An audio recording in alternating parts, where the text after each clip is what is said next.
Hello நண்பா, 48 laws of power இந்த புக்கை பற்றி நீங்கள் கண்டிப்பாக கேள்விப்பட்டிருப்பீங்க. இந்த புக்கில் 48 சாப்டர்ஸில் 48 லாஸை நமக்கு எக்ஸ்பிளைன் பண்ணியிருக்காங்க. இது எல்லாமே பவருக்கு ரிலேட்டடான லாஸ் தான். இந்த லாஸ் எல்லாத்தையுமே author Robert Greene human life ஃபுல்லாக ஹிஸ்டாரிக்கலாக நடந்த எல்லா விஷயங்களையும் அனலைஸ் பண்ணி பார்க்குறப்ப Napoleon Bonaparte, queen Elizabeth, Sun Tzu, இந்த மாதிரி இந்த உலகத்தில் எந்தெந்த மனுஷங்க கிட்டலாம் பவர் அதிகமாக இருந்ததோ அவங்க எல்லாரையும் ஸ்டடி பண்ணி நம்ம என்னென்ன விஷயங்களை கற்றுக்கணும், எப்படி மனுஷங்களை டீல் பண்ணணும்னு அண்டர்ஸ்டாண்ட் பண்ணிக்கிறதுக்கு தான் இந்த புக்கை எழுதி நம்ம கிட்ட ஷேர் பண்ணிட்டு இருக்காரு. இந்த புக்கை படிக்கிறது மூலமா லீடர்ஷிப் பொசிஷன்ல இருக்கிறவங்களுக்கு எப்படி ஒரு பர்சனல் கரிஸ்மா இருக்கணும், எப்படி மற்ற மனுஷங்களை மேனிபுலேட் பண்ணணும், எப்படி நமக்கு ஹெல்ப்ஃபுல்லா இருக்கிறவங்க கூட ஸ்ட்ராட்டஜிக்கா பார்ட்னர்ஷிப் பண்ணிக்கணும், நம்மளை பத்தி மற்றவங்களுக்கு எப்படி அதிகமா தெரிஞ்சுக்காம இருக்கணும்ன்ற மாதிரி ஆர்ட் ஆஃப் டிசப்ஷனையும் மனிப்புலேஷனையும் இந்த புக்ல சில லாஸ் மூலமா எக்ஸ்பிளைன் பண்ணியிருக்காங்க. இந்த புக்ல இருக்க லாஸுக்கு நிறைய கிரிட்டிசிசம் கிடைச்சாலும் இதை நம்ம ஓப்பன் மைண்டடா படிச்சு தெரிஞ்சுக்கிட்டோம்னா இன்னைக்கு மாடர்ன் டேல இருக்கிற ஹியூமன் இன்டராக்ஷனோட காம்ப்ளெக்ஸ் டைனாமிக்ஸை நம்மளோட பர்சனல் அண்ட் ப்ரொஃபஷனல் சக்சஸ்க்கு நம்மளால யூஸ் பண்ணிக்க முடியும். ஸோ வாங்க எந்த டிலேவும் இல்லாம ஒன் பை ஒன்னா இந்த 48 லாஸை பத்தி இப்ப பார்ப்போம். லா number 1, never out shine the master. Robert green என்ன சொல்றாருன்னா, பிசினஸா இருக்கட்டும், ஒர்க் லைஃபா இருக்கட்டும், இல்ல எந்த ஆர்கனைசேஷன் விஷயமா இருந்தாலும் எப்பயுமே உங்களை விட அதிகமான போஸ்ட்ல இருக்கிறவங்க இல்ல உங்களை விட ரொம்ப பவர்ஃபுல்லான பொசிஷன்ல இருக்கவங்க கிட்ட நீங்க அவங்கள விட புத்திசாலின்னு காமிச்சிக்க கூடாது.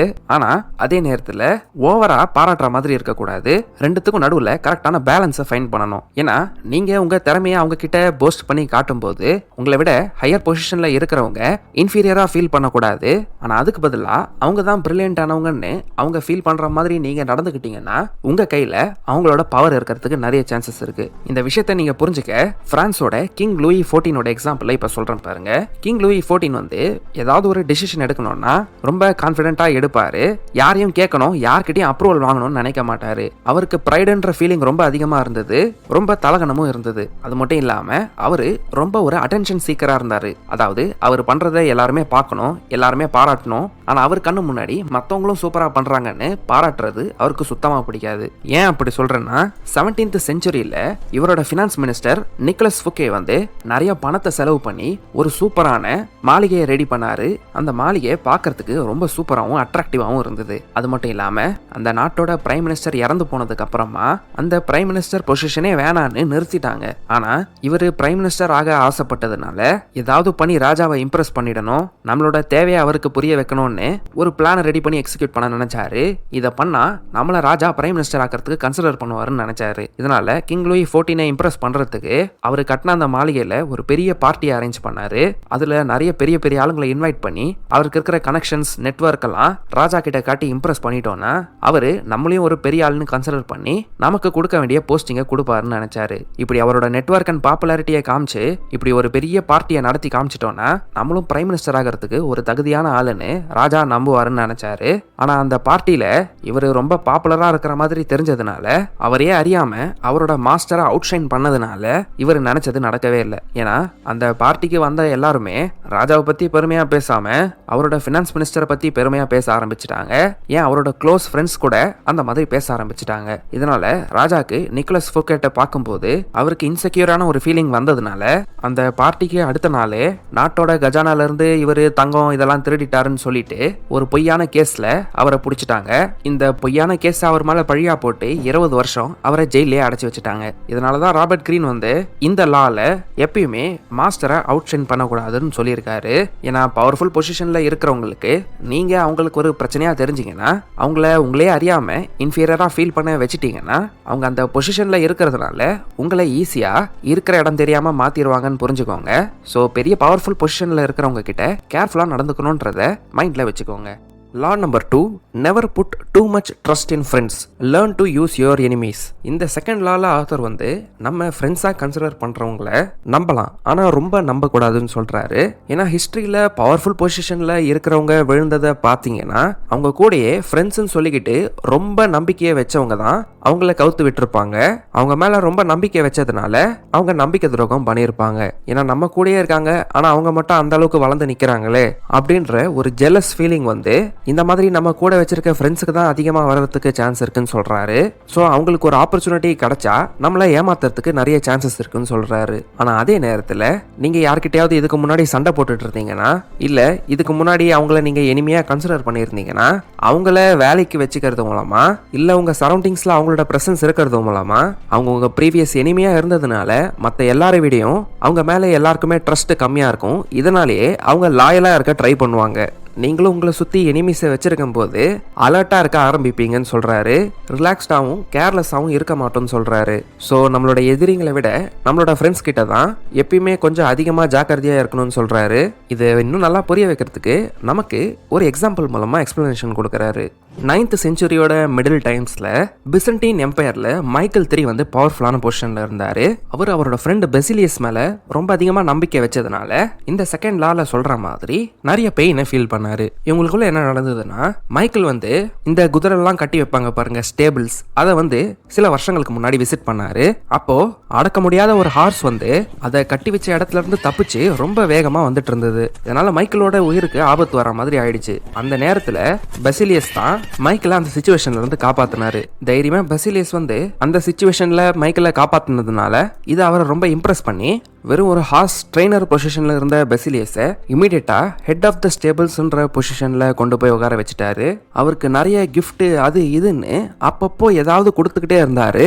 இதனால ஈஸியா கஷ்டமே படாம பெரிய லெவல்ல பவர்ஃபுல்லான பொசிஷனுக்கு பெசிலியஸ் வந்து உட்கார்ந்துட்டாரு. இந்த இடத்துல அவரை உட்கார வச்சதுக்கு அப்புறம் அவரு அதுக்கு கிரேட்ஃபுல்லா இல்லாம இன்னும் பேராசைப்பட்டு பவருக்கு ஆசைப்பட்டு அவர் இந்த பொசிஷன்ல கொண்டு வந்த மைக்கேலையே சாவடிச்சிட்டாரு. பவர்ஃபுல் பீப்புள் எப்படி வேலை செய்வாங்க, எப்படி ஆப்ரேட் பண்ணுவாங்கன்ற எல்லா விஷயத்துக்கான ஆக்சஸை மைக்கேல் வந்து பெசிலியஸ்க்கு ரொம்ப ஈஸியா கொடுத்துட்டதுனால அவர் உயிரே காப்பாத்தின ஃப்ரெண்டுன்னு நினைச்சதுனால அந்த ஃப்ரெண்டாலேயே அவரோட உயிரை இழந்துட்டாரு. பெசிலியஸ்க்கு பவர் வந்து ஈஸியா கிடைச்சதுனால எல்லாமே மைக்கேல் கிட்ட இருந்து ஸ்பூன் ஃபீட் மாதிரி வந்ததுனால இதெல்லாம் நானே அச்சீவ் பண்ணேன்ற மாதிரி ஒரு நினைப்புல பெசிலியஸ்க்கு ஆசை வர ஆரம்பிச்சிருச்சு. பெசிலியஸ்க்கு மைக்கேல் வந்து க்ளோஸ் ஃப்ரெண்டா இருந்தாலும் மைக்கேல் அவரோட பெரிய பொசிஷன்ல இருக்கிறத பார்த்து ஜெலஸா ஃபீல் பண்ணி பேராசைப்பட்டு அந்த பவர் அண்ட் பொசிஷனுக்காக அவரை கொலை பண்ணிட்டாரு. ஸோ எப்பயுமே நீங்க ஒரு பவர்ஃபுல்லான பொசிஷன்ல இருக்கிறீங்கன்னா உங்க எல்லா சீக்ரெட்ஸையும் ஃப்ரெண்ட்ஸ் கூட ஷேர் பண்ணாதீங்க. அதே நேரத்தில் உங்க ஃப்ரெண்ட்ஸோட ட்ரூ நேச்சரை தெரிஞ்சுக்கணும்னு நினைச்சீங்கன்னா ஒரு பிசினஸ் மேனா இருக்கும்போது அவங்களுக்கு ஏதாவது வேலை போட்டு கொடுத்து பாருங்க. அவங்களோட உண்மையான நெகட்டிவ் எமோஷன்ஸ்லாம் வெளியே தெரிய ஆரம்பிக்கும். உங்களை பார்த்து பொறாமப்படுறாங்களா இல்ல உண்மையிலே உங்களோட பெனிஃபிட்காக தான் நடந்துக்கிறாங்களான்னு நிறைய விஷயங்களை உங்களால ஃபைண்ட் பண்ண முடியும்னு சொல்றாரு. ஸோ சிச்சுவேஷன்ஸை பெட்டரா ஹேண்டில் பண்றதுக்கு ஃபேமிலியும் ஃப்ரெண்ட்ஸையும் செப்பரேட்டா வச்சுக்கோங்க, பிசினஸ் அண்ட் ஒர்க்கை செப்பரேட்டா வச்சுக்கோங்க. பவர்ஃபுல்லான பொசிஷன்ல இருந்தீங்கன்னா அந்த விஷயம் தான் உங்களுக்கு ஹெல்ப் பண்ணும். இன்னொரு ப்ரோ டிப் என்னன்னா, பிசினஸ்ல உங்களுக்கு யாராவது எனிமீஸ் இருந்தாங்கன்னா அவங்கள ஃப்ரெண்ட்ஸா மாத்திக்க ட்ரை பண்ணிக்கோங்க. அதுதான் உங்களுக்கு ரொம்ப அதிகமா ஹெல்ப் பண்ணும். ஸோ ஃப்ரெண்ட்ஸை க்ளோஸா வச்சுக்கோங்க, ஆனா ஒர்க் ரிலேட்டடான விஷயங்கள்ல எனிமீஸை இன்னும் க்ளோஸா வச்சுக்கோங்க.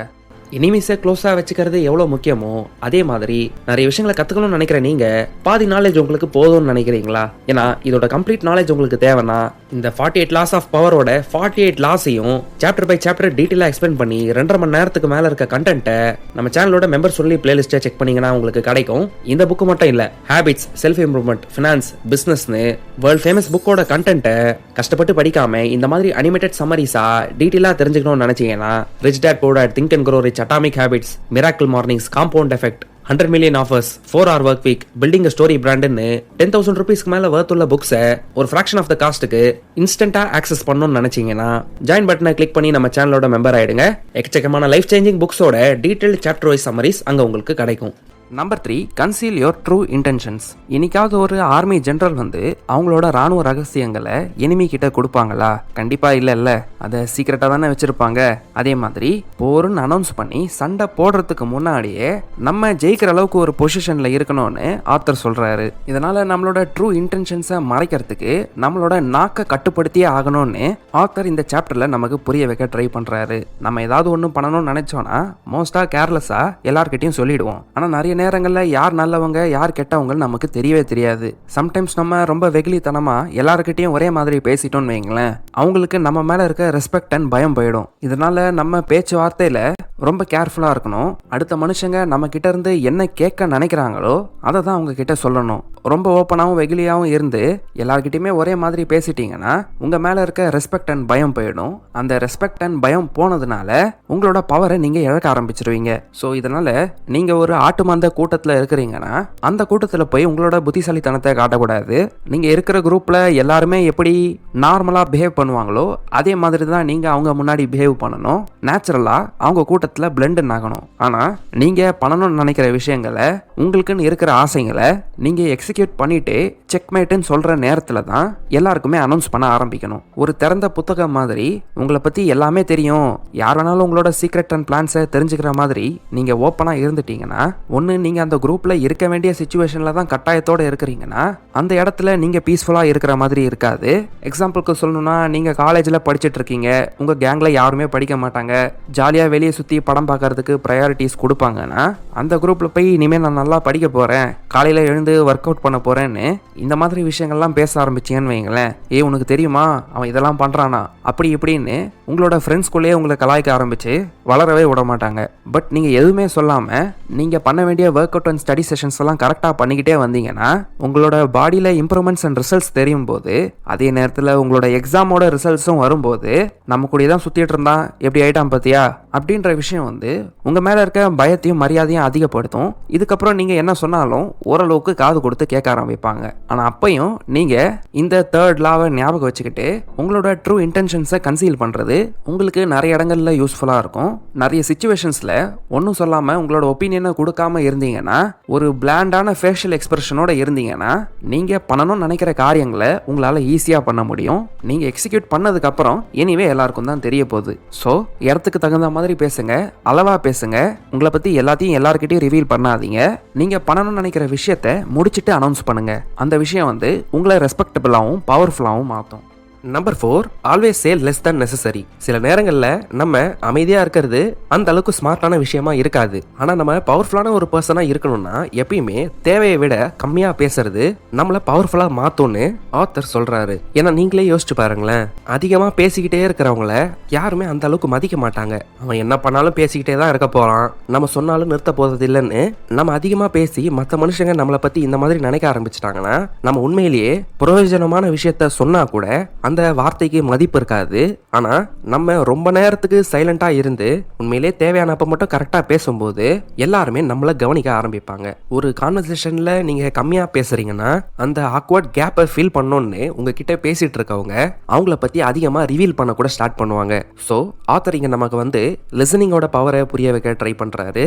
நிறைய பேருக்கு நீங்க ஒண்ணுமே பண்ண தேவையில்ல, அவங்க பேசிட்டு இருந்ததை கவனிச்சுட்டு மட்டும் இருங்களேன், அவங்களுக்கு தெரிஞ்ச சீக்ரெட்டான விஷயங்களை கூட ஷேர் பண்ண ஆரம்பிச்சிருவாங்க. இப்படி அவங்க பேசிக்கிட்டே இருக்கிறதுனால அவங்களோட உண்மையான எண்ணங்கள் வந்து ரிவீல் ஆகிடும். இந்த மாதிரி அவங்கள பத்தி நீங்க தெரிஞ்சுக்கிட்ட விஷயங்கள் உங்களை பவர்ஃபுல்லா மாற்றும். அதுவும் நீங்க அளவா பேச ஆரம்பிச்சீங்கன்னு வைங்களேன், நீங்க சொல்ற ஒரு வார்த்தையும் அவங்க புரிஞ்சுக்கணும்னு நினைப்பாங்க. நீங்க பேசுனது பார்த்தா கம்மியா தான் இருக்கும், ஆனா வீட்டில் போய் கூட அவன் என்ன சொன்னான், இதுக்கான அர்த்தம் என்னன்னு யோசிச்சுக்கிட்டே இருப்பாங்க.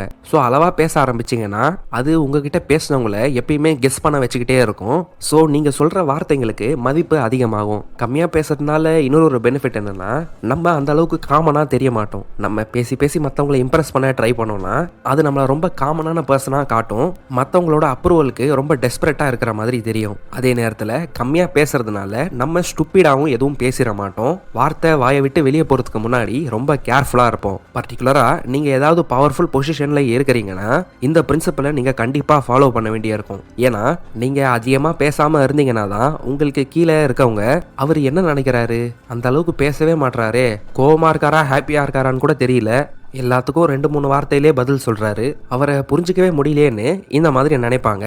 இந்த மாதிரி அவங்க கெஸ் பண்ணிக்கிட்டே இருக்கிறது உங்களை பவர்ஃபுல்லா மாற்றும். ஸோ எப்பயுமே பவர்ஃபுல்லா இருக்கணும்னா தேவையானதை விட கம்மியா பேச ஆரம்பிங்க. லா number 5, so much depends on reputation, guard it with your life. நீங்க பவர்ஃபுல்லா இருக்கணும்னு நினைச்சீங்கன்னா உங்களோட ரெப்புடேஷன் ரொம்ப முக்கியமான விஷயம். உங்க பேரை இல்ல உங்க மேல இருக்க நம்பிக்கையை அந்த அளவுக்கு ஈஸியா நீங்க டேமேஜ் ஆக விட்டுறக்கூடாது. உங்க ரெப்புடேஷன் டேமேஜ் ஆகக்கூடிய விஷயங்கள்ல எப்பயுமே நீங்க அலர்ட்டா இருக்கணும். உங்க ரெப்புடேஷனை காப்பாத்திக்கிறதுக்கு நீங்க எப்பயுமே ஃபர்ஸ்ட் ப்ரையாரிட்டி கொடுக்கணும். இதை புரிஞ்சுக்கிறதுக்கு வாங்க ஒரு எக்ஸாம்பிளை இப்ப பார்க்கலாம். சைனால அந்த காலத்துல ஒரு 3 கிங்டம்ஸ் இருந்தது. இந்த 3 கிங்டம்ஸ்க்கு நடுவுல எப்பயுமே சண்டை வந்துட்டு இருக்கும். இந்த 3 கிங்டம்ஸ்ல ஒரு கிங்டம்ல சூகோலியாங்னு ஒருத்தர் ஒரு ஆர்மி ஜெனரலா இருந்தாரு. இவர் தான் ரொம்ப பவர்ஃபுல்லான ஜெனரல்னு ஒரு ரெப்புடேஷனை மெயின்டைன் பண்ணிட்டு இருந்தாரு. ஆனா ஒரு தடவை அவரோட ஆர்மியோட ஒரு மெஜாரிட்டி ஆஃப் போர்ஷனை ஏதோ ஒரு காரணத்துக்காக வேற ஒரு இடத்துக்கு அமுச்சு வச்சிருந்தாரு.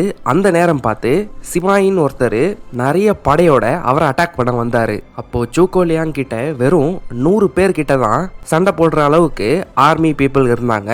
ஸோ இவ்வளோ கம்மியான பீப்புள் தங்கி இருக்கிற மாதிரி ஒரு கூடாரத்தை போட்டு வச்சிருந்தோம்னா அது எனிமீஸ்க்கு நான் அட்டாக் பண்ண மோட்டிவேஷனை கொடுத்துருன்னு ஃபர்ஸ்ட் அந்த கூடாரத்தை எல்லாத்தையும் கலைக்க சொல்லிட்டாரு. அதுக்கப்புறம் அவர் ஆர்மி ஜெனரலா இருக்க கிங்டம்க்கு ஒரு கோட்டை இருக்கும்ல, அந்த கோட்டையோட என்ட்ரன்ஸை கம்ப்ளீட்டா திறந்து வைக்க சொல்லிட்டாரு. இதுக்கப்புறம் சூகோலியாங் கோட்டையோட என்ட்ரன்ஸோட டாப்ல போய் தியானம் பண்ற மாதிரி ஒரு பொசிஷன்ல உட்காந்துட்டு இருந்தாரு. தூரத்துல இருந்து சிமாயி 1.5 லட்சம் படை வீரர்களோட வந்துட்டு இருந்தாலும் இப்படி ஓப்பனா இருக்க கோட்டையோட வாசலுக்குள்ள போகணும்னு எல்லாருமே நினைச்சாலும் சிமாயி மேல உட்கார்ந்துட்டு இருக்க சூகோலியாங்க பார்த்த உடனே ரொம்ப பயந்து போயிடுறாரு. மொத்த படை வீரர்களையும் வாங்க திரும்ப போயிடலான்னு ஆர்டர் போடுறாரு. ஏன் இப்படி நடந்ததுன்னா சூகோலியாங் தான் அந்த காலத்துல சைனால இருந்த 3 கிங்டம்ஸ்லயுமே ரொம்ப ஸ்மார்ட்டான ஆர்மி ஜெனரலா இருந்தாரு. சைனால இருக்க 3 கிங்டம்ஸ் ஷூ, வே, வூல இவரு ஷூ கிங்டமோட ஆர்மி லீடரா இருந்தாரு. அவர்கிட்ட சண்டை போட்டு ஜெயிக்கிறத அவ்வளோ ஈஸி இல்லைன்ற மாதிரி ஒரு ரெப்புடேஷனை மெயின்டைன் பண்ணிட்டு இருந்தாரு. ஏன்னா ஒரு தடவை ஆப்போசிட் மிலிட்டரியோட ஆர்மி சீலை திருடி மிலிட்டரி ஆர்டர் மாதிரியே ஒரு ஃபார்ம் எழுதி அந்த சீலெல்லாம் யூஸ் பண்ணி எதிரிங்களோட ஆர்மியை ரொம்ப தூரமா போக வச்சு அவங்கள ஈஸியா தோக்கடிச்சிட்டாங்க. இன்னொரு எனிமி கிங்டமை உங்க நாட்டுக்கான துரோகி உங்களோட ஆர்மி ஜெனரல் தான் அவங்களே நம்ப வச்சு ஈஸியா அவங்கள தோக்கடிச்சிட்டாரு. ஆனா உண்மையிலேயே அந்த ஆர்மி ஜெனரல் ரொம்ப நேர்மையாவும் தைரியமா இருக்க ஆளா இருந்தாரு. கடைசியில அவரோட உயிரை காப்பாத்திக்கணும்னு அங்கிருந்தே தப்பிச்சு சூகோலியாங்கோட ஆர்மிலேயே வேலைக்கு சேர்ந்துக்கிட்டாரு. ஸோ இந்த மாதிரி போர் தந்திரத்துல சூப்பரான ரெப்புடேஷனை மெயின்டைன் பண்ணிட்டு இருந்ததுனால தான் கோட்டையோட கதவையும் திறந்து வச்சுக்கிட்டு ஒரு மாங்க் மாதிரி ட்ரெஸ்ஸை போட்டுக்கிட்டு கோட்டையோட டாப்ல ரொம்ப கூலா உட்காந்துட்டு இருக்கிறத பார்த்துட்டு சிமாயிக்கு ரொம்ப பெரிய டவுட் வந்துருச்சு. நம்மள ஏதோ ஒரு பொறி வச்சு பிடிக்கிறதுக்கு தான் இந்த மாதிரி கதவை திறந்து விட்டுட்டு உட்காந்துட்டு இருக்காருன்னு பயந்தே திரும்ப போக வச்சிருச்சு. இதுதான் ரெப்புடேஷனோட பவர். ஸோ நல்ல ரெப்புடேஷனை மெயின்டைன் பண்ணிட்டு இருந்தோம்னா இந்த மாதிரி ரீசன்ஸ்க்காக தான் அதை எவ்வளவு முடியுதோ அந்த அளவுக்கு காப்பாற்றணும். உண்மையிலே தோத்து போற நிலைமையில இருந்தாலும் சூகோலியாங்கோட ரெப்புடேஷன் ரொம்ப ஸ்ட்ராங்கா இருந்ததுனால அவர் பண்ற சில விஷயங்களை பார்த்து எதிரிங்க அவங்களோட மைண்ட்லயே தோல்வியை ஒத்துக்கிட்டு கிளம்பி போயிட்டாங்க. ரெப்புடேஷனை நல்லா மெயின்டைன் பண்ணோம்னா நமக்கு இந்த மாதிரி பெனிஃபிட்ஸ்லாம் கிடைக்கும். ஆனால் ரெப்புடேஷனில் கொஞ்சம் பிரச்சனை வந்ததுன்னா அந்த விஷயத்தை யூஸ் பண்ணியே அதை பாயிண்ட் பண்ணியே நம்மளோட எதிரிங்க நமக்கு அகைன்ஸ்டாக யூஸ் பண்ணுவாங்க.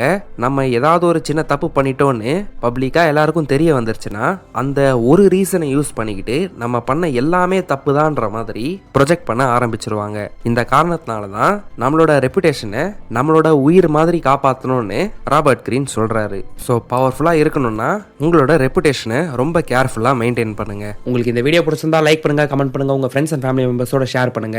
48 Laws of Power புக்கோட கம்ப்ளீட் சம்மரியை இங்க கிளிக் பண்ணி பாருங்க. சேனலுக்கு இன்னும் சப்ஸ்கிரைப் பண்ணிட்டு எங்களை வாட்ஸ்அப், இன்ஸ்டாகிராம் அண்ட் டெலிகிராம்லயும் ஃபாலோ பண்ணுங்க. கடைசியா தேங்க்யூ ஃபார் வாட்சிங்.